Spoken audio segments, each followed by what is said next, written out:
Hello সবাইকে, কেমন আছো তোমরা সবাই? আশা করি সবাই খুব ভালো আছে। আবার অনেকদিন পর একটা ব্লগ বানাচ্ছি। এখন আমি 8:15টার মতন বাজছে। অনেকক্ষণ উঠেছি। সিনহাবু গেছে কাজে, ছেলে গেছে স্কুলে, মাম্মাম এখন এই ঘুম থেকে উঠলো। তো ভাবলাম তাহলে ভিডিওটা শুরু করি। ভিডিওটা তো নিজের ভয়েসেই শুরু করেছিলাম, কিন্তু পাশের বাড়িতে রান্না করছিল, হয়তো কুকারের এত জোরে জোরে সিটি পড়ছিল, সেজন্যে পরে যখন আমি শুনলাম তখন আমার কথাটার থেকে সিটির আওয়াজটাই বেশি আসছিল। তখন বাধ্য হয়ে মিউট করে আজকে ভয়েস ওভার দিচ্ছি। আবারও প্রায় 10-12 দিন পর একটা ভিডিও আপলোড করছি। এবারে কারণটা ছিল মেয়ের শরীর খারাপ।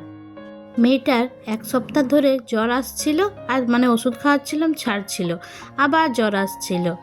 আর ছোটো বাচ্চাদের শরীর খারাপ যদি হয় মনে করো, আর সেটা যদি না ঠিক হয়, তো মন মতলব কত খারাপ থাকে বলো তো। আমাদের সাথেও সেটাই হয়েছিল। আর মন যদি না ভালো থাকে তো কোনো কাজেই কিচ্ছুতেই মন বসে নেই বলো। সেই জন্যে আর ভিডিও করি নেই। আজ অনেক দিন পর আবার একটা ভিডিও করলাম, তো ভাবলাম চলো তোমাদের সঙ্গেও শেয়ার করি কি হয়েছিল না হয়েছিল। বসবো? এই দেখো কালার করছি। এই জাস্ট উঠালাম, উঠাই নিয়ে মুখটা ধোয়াইছি, জল খাইয়েছি, এরপর চুলে তেল দিব, চুলটা বাঁধবো, খাবার খাওয়াবো। মামা বলো তো এটা কিসের? ট্রায়াঙ্গেল। এটা কি? এটা কি? স্কয়ার। এটা রেক্ট্যাঙ্গেল। এটা ওভাল। এটা মামামে ছুটি বেঁধে দিয়েছি, মামাম লেখাপড়া করছে। কি লিখছো? ডি।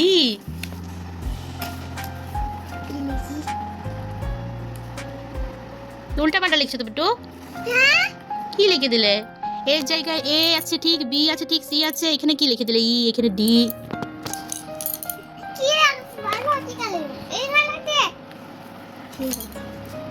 মামাম গানটা বলো তো। মামাম গো, গানটা বলো একবার। আমি তো কালার করছি। মামাম একটা গান শিখেছে, বলো। আমি তো কালার করছি।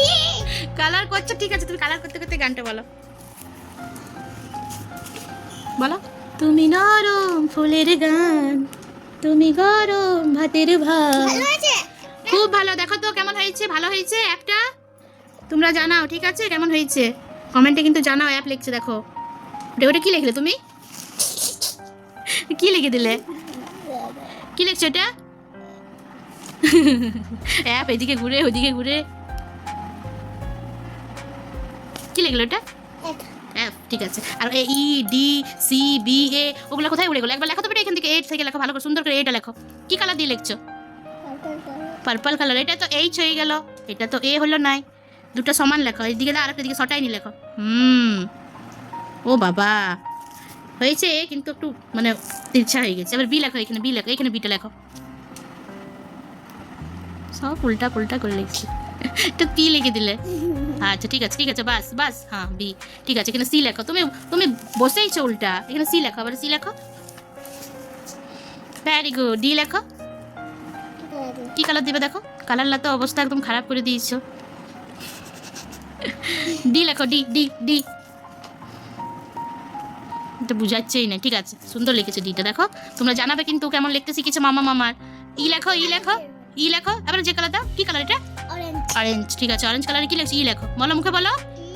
হ্যাঁ, আরেকবার দাও। ঠিক আছে, হ্যাঁ বাস বাস হয়ে গেছে। আবার অ্যাপ লেখো। ঠিক আছে। ওখানে না, এখানে এখানে অ্যাপ তো লিখেইছো তুমি। ঠিক আছে, এখানে এটা লিখে দাও, যেগুলো ফাঁকা আছে এই লেখো ভালো করে। আরেকবার দাও। এখানে ই লেখো, এখানে ডি লেখো, ডি লেখো, এখানে ই লেখো। এইয়া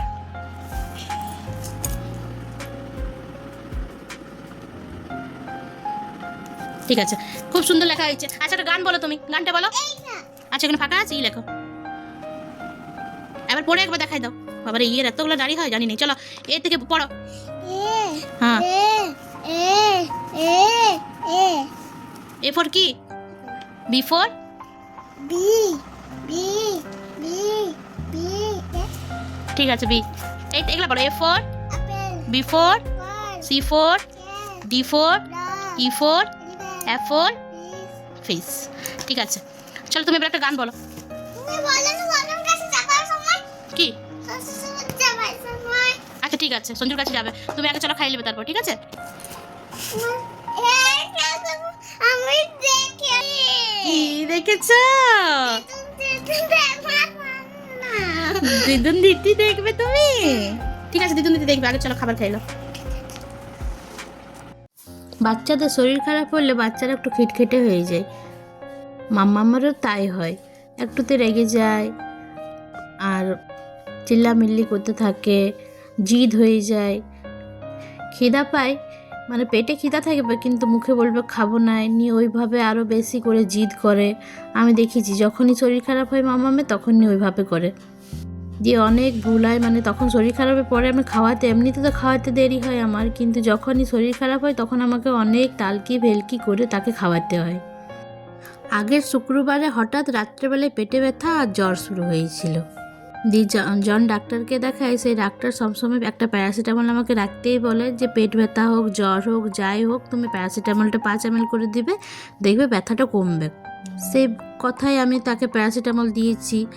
তো যখনই প্যারাসিটামলটা খাওয়াচ্ছি কিছুক্ষণ পর সে ঠিক হয়ে যাচ্ছে, আবার যখনই ওষুধের রেস্টও কমে যাচ্ছে আবার সে বলছে পেট ব্যথা আর জ্বর, মানে জ্বরটা যখনই আসছে তখনই বলছে মা পেটে ব্যথা করছে। আর যাকে দেখায় তার রবিবার দিন বন্ধ থাকে ক্লিনিক, সেই জন্য শনিবার দিন বিকেলবেলায় একটা এখানে আমাদের পাশে বাচ্চার ডাক্তার বসে, তাকে দেখালাম। সে এমনি নর্মাল জ্বরের ওষুধ দিল, একটা অ্যান্টিবায়োটিক দিল, বললো 3 দিন খাও, 3 দিন পর ঠিক হয়ে যাবে। যেহেতু রবিবার বন্ধ থাকে সেজন্য শনিবারে বিকেলে ডাক্তারটা দেখালাম, ওষুধ 3 দিন খাওয়ালাম, 3 দিন খাওয়ার পরে ওষুধও শেষ হয়ে গেল, কিন্তু মামামের শরীর আর ঠিক হলো না, জ্বরটা আসছেই। ওই যে বললাম যতক্ষণ তক ওষুধ থাকছে ওষুধে ততক্ষণ তক ঠিক, তারপরে আবার জ্বরটা আসছে। দিয়ে বাধ্য হয়ে যাকে দেখাই ওই রোদে, আসলে দিনের বেলায় অনেক রোদ ছিল তো রোদের মধ্যে, সেই জন্যই ভাবছিলাম যদি বিকালে হয়, তো বিকালে তো উনি বসেন নেই, সেই জন্য ওই দিনের বেলায় রোদের মধ্যে আমাদেরকে যেতে হলো ডাক্তার দেখাতে গেলাম। তো উনি ওষুধ দিলেন, একটা অ্যান্টিবায়োটিক আর একটা প্যারাসিটামল তো দিলেনই, বললো এটা খাওয়াবে, আর এমনি কোনো ওষুধ দিলেন আর এক গাদা গুচ্ছে দিয়ে দিল টেস্ট, মানে এত ব্লাড টেস্ট, ইউরিন টেস্ট, 2 রকমের ইউরিন টেস্ট, ব্লাড টেস্ট, নানা রকমের ডেঙ্গু ম্যালেরিয়া টাইফয়েড জন্ডিস সব কিছু টেস্ট দিল। গেছিলাম তখনও জ্বর ছিল, ওই অবস্থাতেই চলে গেলাম ব্লাড দিতে, সে ব্লাড দেওয়া কী কাণ্ড, তো ভুলো এই ছোটো বাচ্চার মানে ব্লাড দেওয়া হলো যে কি বলি, সেগুলো চোখের সামনে মা হয়ে দেখা একটা আমার মানে কি বলি, এমনি যেমন কারো না হয়, তো দিয়ে আমাদের তো শিরাটা খুঁজেও পাই, তার তো এত সরু মানে খুঁজেও পাচ্ছিল না, এত টাইট করে উপর নিচ বাঁধা করে নিয়ে শিরা পাইলো, রক্ত নিল, মানে কি বলি। আমি যেহেতু মা আমার কোলে নিয়ে মানে আমি কোলে চাপাই ভুলাই দিয়ে পর দিলাম, ওইসব বললাম না, ওইসব যেমন কারো না হয়, ছোটো বাচ্চাদের ওইসব দেখতেও ভালো লাগে না, আর মানে আমাকে তো চোখের সামনে ওইসব করতে হলো, কী করব, কিছু করার নেই, শরীরটা ভালো করার জন্য তো ডাক্তার তো এমনি ওষুধ দিবে নেই। তাও বুধবার দিন দেখালাম, বৃহস্পতিবার দিনও জ্বর ছিল, শুক্রবারও দিন জ্বর ছিল। রিপোর্ট বললো সোমবার তক রিপোর্ট আসবে, রিপোর্ট দেখে পর অন্য ওষুধ দিব, আর ওই 2টা ওষুধ যে দিয়েছিল ওগুলোই বললো চালাতে, সেইভাবে আমরা ওই 2টা ওষুধ খাওয়াচ্ছিলাম বৃহস্পতিবার শুক্রবার, শনিবার থেকে আর একদমই জ্বর আসে নেই, শুক্রবার থেকে শুক্রবার জ্বরটা ছিল। আর এখন তো হোয়াটসঅ্যাপে রিপোর্ট পাঠায় দেয়, মানে যেখানে রিপোর্টটা করা হয়েছিল ওনারা হোয়াটসঅ্যাপে পাঠিয়ে দিয়েছিলেন, হাতে দেয়নি, ডাক্তারকে দেখাবো সেদিনই বললাম একবারে ওখানে নিব আর ডাক্তারকে দেখাবো, কিন্তু যেগুলো হোয়াটসঅ্যাপে পাঠিয়ে দিয়েছিল সেগুলোতে কোনো কিছুই প্রবলেম ছিল না, রিপোর্ট একবারে নর্মাল এসেছিল, তাই মনটা অনেকটা শান্তি হয়ে গেছিল। এখানে লাউ ডাল করেছি জলখাবারে, এখন এটাকে ছকবো, তো তারকার মতন পেঁয়াজ রসুন লঙ্কা কুচি দিয়ে ছকবো, আর এটা মেয়ের জন্য তুলে রেখেছি, সেদ্ধ ডালটাকে তুলে রেখেছি, তারপর ঘি দিয়ে দিয়েছি, আমি এমনিই করি, আমাদের জন্য যখন ডাল করে মেয়ের জন্য করে একবারেই হয়ে যায়, আমাদেরটা মশলা টশলা দিয়ে মানে ছোকা হবে, তারপরটা ঘি দিয়ে দিয়েছি। আজকে ছিল সোমবার, আজকে রিপোর্টটা ডাক্তারকে দেখাবার ডেট ছিল, তাই তাড়াতাড়ি রান্নাবান্না করে নিয়ে রেডি হয়ে গেছি, যাবো আজকে রঘুনাথপুর ডাক্তারকে দেখাতে, রিপোর্টটাও দেখাবো। আমরা বুঝতে পেরে গেছি যে রিপোর্টে কিছু নাই, বললো ডাক্তারও দেখলো, ডাক্তার বললো না সেরকম তো কিছু নেই, হালকা ইনফেকশন ছিল, ইউরিন ইনফেকশনের জন্য জ্বরটা এসেছিলো, তাও আবার হালকা। কিন্তু তাও মনটা একটা শান্তি হয়ে গেল যে না কিছু নাই, অত ব্লাড টেস্ট করা হলো যে না কিছু তো নাই। যেখানে রিপোর্টগুলো করালাম ওইখানে বলেছিল কি জ্বর 1 সপ্তাহ, তারপরে 15 দিনের থেকে বেশি হয়ে গেলে ভয়, এটা তো 3-4 দিনের ব্যাপার, তোমাদের তো 3-4 দিন হয়েছে জ্বর আসা। আমরা বললাম না নর্মালি এর আগে যখন মামামের জ্বর আসে তখন প্যারাসিটামল দিলে ছেড়ে যায়, কিন্তু এবারে ছাড়ছিল না, তখন একটু চিন্তা হয়ে গেছিলো। আর এখন যা সব দিনকাল পড়েছে একটু কম থাকতে থাকতে দেখা ভালো, মনটা শান্তি হয়ে যায়, কিছু হোক আর না হোক। তাহলে এখন ফোন করলেই চতুর্দিকে যা দেখায় আমার, মানে আমি তো ওই ভয়ে আমি বললাম না যা হবে করাইলো, একবারে টেস্ট সব করাইলো, দেখার আর দরকার নেই। আর এইদিকে দেখো এটা রঘুনাথপুর বাজার কত জমজমাট হয়ে থাকে দেখছো, এগুলো সব মানে দোকানদানি যত ছিল এগুলো দেখো সব, এগুলো যখন এর আগে আসছি তখন দেখেছি কত জমজমাট কত ভিড়, এখন দেখছো সব বুলডোজার করে ভেঙে দিয়েছে, দেখিনি খারাপ লাগছে, পুরো মার্কেটটা একদম ফাঁকা হয়ে গেছে। এখানে কত কত মানুষের ঘর ছিল, কত মানুষের রোজগারের ব্যবস্থা ছিল, কি করবে কিছু তো করার নেই। এই যে ডাক্তারের কাছে চলে এসেছিলাম আমরা, যেহেতু বলে দিয়েছিল 11:30-12টার মধ্যে চলে আসতে, তো ওই 2-3 জন ছিল, বেশি ছিল না। প্রথমে যখন আসি তখন অনেক ভিড় থাকে, যখন মামাকে ডাক্তার দেখাতে আসি তখন ভিড় থাকে। এই যে এখানে বসে আছে, আমাকে বললো ছোটো ছোটো বাচ্চার ব্যাপার তো আপনি একটু বসুন আমি দেখাই দেবো, দিয়ে তো রিপোর্ট দেখালাম, ডাক্তার ওষুধ কিছু দেয়নি, বললো যে ওষুধটা দিয়েছে ওটাতেই কাজ হয়েছে, এটাতে যাওয়ার পালা। আর রঘুনাথপুর গেলেই না মিষ্টির দোকানে একটা, আমাদের এখানে মানে রঘুনাথপুরে বাবা সুইটস বলে একটা মিষ্টির দোকান আছে, দারুণ মিষ্টি পাওয়া যায়, আমার তো এখানে মিষ্টি ছাড়া অন্য কোথাও পছন্দই হয়নি। আর আমি যখনই যাই তখনই গোপালের জন্য ভোগ প্রসাদ ওইখান থেকে নিই। সেদিনকে কী হয়েছে, সেদিনকে যেদিন শরীর খারাপ ছিল যখনই আসি তখনই আমি কিনি, কিংবা সিনহাবু বলে তুমি গোপুর জন্য কিছু নেবে না, সেদিনকেও বলেছিল, কিন্তু মনটা আমার এত খারাপ ছিল, মামামের জ্বরও এসে গিয়েছিলো, মনটাও ভালো ছিল না, তো আমি বললাম যে না এখন লিবনে প্রসাদ আছে। দিয়ে পর ঘরে এলাম তো মনটা খারাপ লাগছিল, যে বললো নিলাম নাই, দিয়ে আমি বললাম যে রিপোর্টটা দেখাতে যাবো না, সেদিন আমি না গেলেও হয়তো, কেন কি মামামকে তো নিয়ে যায়নি, আমি না গেলেও হয়তো সিনহাবু বলেছিল দেখাই আসবো, কিন্তু মনে মনে আমারও মনে হচ্ছিলো যদি আমি যাই, তো সিনহাবু নিজেই বললো চলো রিপোর্টটা দেখাই আসি, আর গোপুর জন্য তুমি প্রসাদ নিয়ে সেদিন নিবে বলছিলে তো চলো নিয়ে আসি। সেই জন্য এই মিষ্টির দোকানটা ঢুকলাম, ঢুকে নিয়ে গোপুর জন্য পছন্দ করে নিয়ে ওই মিষ্টি প্যাড়া লাড্ডু মিহিদানা ওইসব নিয়ে, আর আমি নিলাম একটা আইসক্রিম। রঘুনাথপুর গেলে এই গরমকাল হোক ঠান্ডাকাল হোক যখনই যাই রঘুনাথপুর গেলে এই দোকানটাতে সবসময় আইসক্রিম পাওয়া যায়, আমি একটা আইসক্রিম নিই। আমুলের এই কুলফিগুলো খেতে আমার কিন্তু দারুণ লাগে। তারপর আমি এদিকে আইসক্রিম খেতে লাগলাম, আর এদিকে সিনহাবুর ব্যাংকে একটু দরকার ছিল, ইন্ডিয়ান ব্যাংকে, সিনহাবু চলে গেল নিজের কাজ করতে, আমি বললাম আমি আর যাইনি, আমি বাইরেটাতেই আইসক্রিমটা খেয়ে নিই। তারপর দেখছিলাম এদিকে মনে হচ্ছিল বৃষ্টি পড়বে, বললাম না একটা কেমন গুমোট করে রেখেছিল, রোদ বিশেষ ছিল না কিন্তু গুমোট ভাবটা ছিল, আর গরম ছিল এত যে কি বলি। রঘুনাথপুর থেকে আসার পরে দেখলাম ঋদ্ধিকে, দেখো মাম্মাম কি খাচ্ছে, চিড়া ভাজা। রঘুনাথপুর থেকে আসা 2টার সময় রঘুনাথপুর থেকে এলাম, দিয়ে এসে নিয়ে খাবার দাবার খাই না, সটানে ঘুম দিয়ে দিয়েছি। ঘুম থেকে উঠলাম, হঠাৎ দেখছি ঘুম ভেঙেছে, হুড়ুর চর বৃষ্টি পড়ছে। দেখো ঋদ্ধি দেখছে, দেখো বলুন আপনি কি বলছেন, বলুন আপনার কোনো বক্তব্য আছে, তাহলে চুপ থাকো। হ্যাঁ দিয়ে হঠাৎ দেখছি মেঘ করেছে, বৃষ্টি তো হলো না, ধুরুম দারুম আওয়াজ হলো, শুধু ঝমঝম করে বৃষ্টি, কোথায় হবে সেটা টিপির টাপের বৃষ্টি হলো।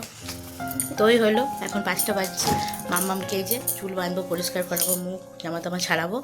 এখন উনি চিড়া ভাজা খাচ্ছেন, কদিন তো কিছুই খাচ্ছিল না। ডাক্তার বললো যে এমনি ভয়ের কোনো ব্যাপারই নেই, রিপোর্ট একদম নর্মাল আছে, শুধু ইউরিন ইনফেকশন। আপনি বারবার আসছেন ক্যামেরার মধ্যে, আপনি কি কিছু বলবেন, বলুন আপনার কি বক্তব্য আছে বলুন। দিয়ে যে ওষুধটা আগে দিয়েছিল ওই ওষুধটা বলে 7 দিন খাওয়াইনি, বন্ধ করে দেবে, মানে 7 দিনেরই হচ্ছে, সেটাই হয়ে যাবে। তো এই হলো ব্যাপার। আর ফ্যানটা বন্ধ করলাম,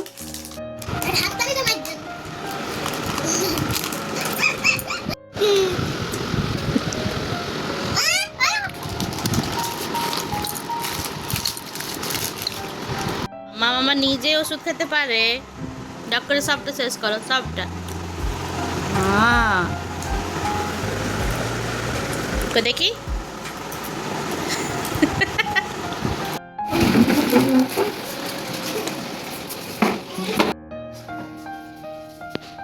সেটা খারাপ হলো। চল যাও, গোজা থোপা ঘর দুয়ার পরিষ্কার করবো, ঝাটপাট দিব, তবে যাই।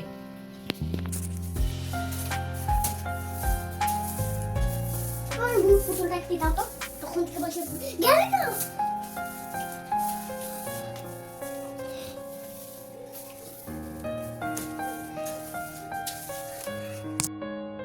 ঠিক এসেছি ছাদটাতে, দেখো আরেকজন।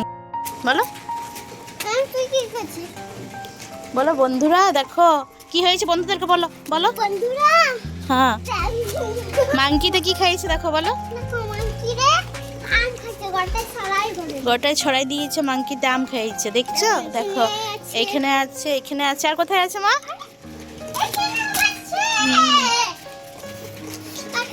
আর কোথাও নাই। আর আমরা এখন ছাদে কি করছি বলো তো? বৃষ্টিতে ভিজছি। কেমন করে ভিজছো? আচ্ছা নাচ করো তো, ছাম ছাম নাচটা করো। ছম ছম ছম ছম ছম ছম। এটা তো অমনি ছম ছম নাচটা তো না, তো নাচো আজ ছম ছম ছম ছম ছম ছম ছম ছম ছম ছম ছম।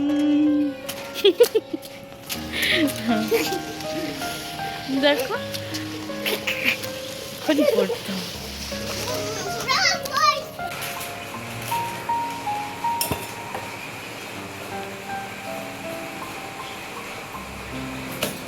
রুটি তরকারি হয়ে গেছে, তারপরে এগুলো কিছুগুলো আলুর চিপস ছিল, দিয়েছিলাম।